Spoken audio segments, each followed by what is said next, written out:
Mummy सुबह के 7 बज गए, भाभी ने अभी तक चाय नाश्ता नहीं बनाया। नहीं तो बोला करो, बोलते क्यों नहीं हो? मैं अपने ससुराल में 5 बजे उठ जाती हूँ और उनके उठने से पहले चाय नाश्ता सब बन जाता है। ऐसे क्यों बैठी रहती हो? बोला करो थोड़ा बहुत, बहू है तुम्हारी। ऐसे ही तुम बिगाड़ लोगे अपनी बहू को। एक दिन ऐसा आएगा, वो महारानी सोती रहेगी, आपको चाय नाश्ता बनाना पड़ेगा। फिर मत कहना मुझसे ये क्या हो गया। देखा है भाभी सूट पहनने लगी है, पूरे घर में सूट पहन के घूम रही थी। न पापा का ख्याल, न भैया का ख्याल, किसी का ख्याल नहीं है। आपने ही ऐसे छूट दे रखी है आपको भाभी को सूट पहनने की। मेरी शादी को ना 5 साल हो गए। मजाल है मैं साड़ी के अलावा कुछ और पहन लूं। वो तो अब हूँ जो मैं अब सूट के अलावा भी कुछ पहनने लगी हूँ। नहीं अब तक भैया ना, मेरी सास तो साड़ी के अलावा कुछ ना पहनने देती। बाद में मुझसे मत बोलना कि बेटा ऐसे हुआ वैसे हुआ। अभी समझा रही हूँ भाभी को, साड़ी पहनने की बोलो कि सूट पहन के इधर उधर ना जाया करे।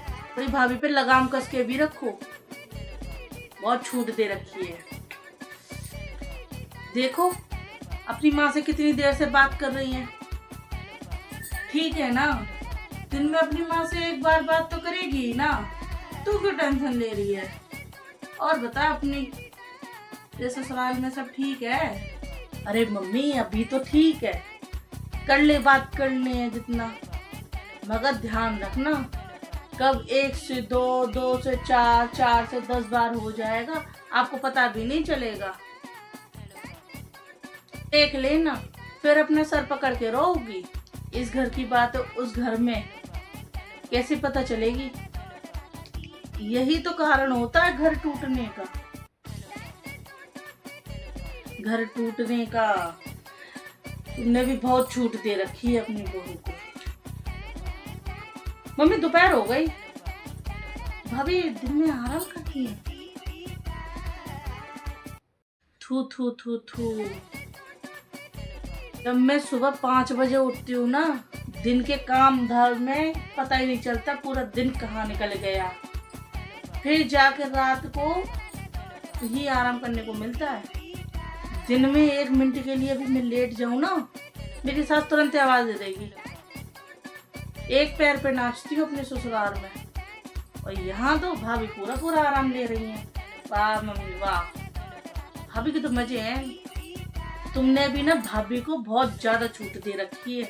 इतनी छूट मन दो, बाद में पछताओगी। सर पकड़ के रोगी, सर पकड़ के। कल को दिन में सोएगी 2 से 4 घंटे, 4 से 6 घंटे, 6 से 8 घंटे, ऐसे ही चलता रहेगा। फिर दिन का खाना तुम्हें ही बनाना पड़ेगा। फिर बाद में कहना कि ये क्या हो गया।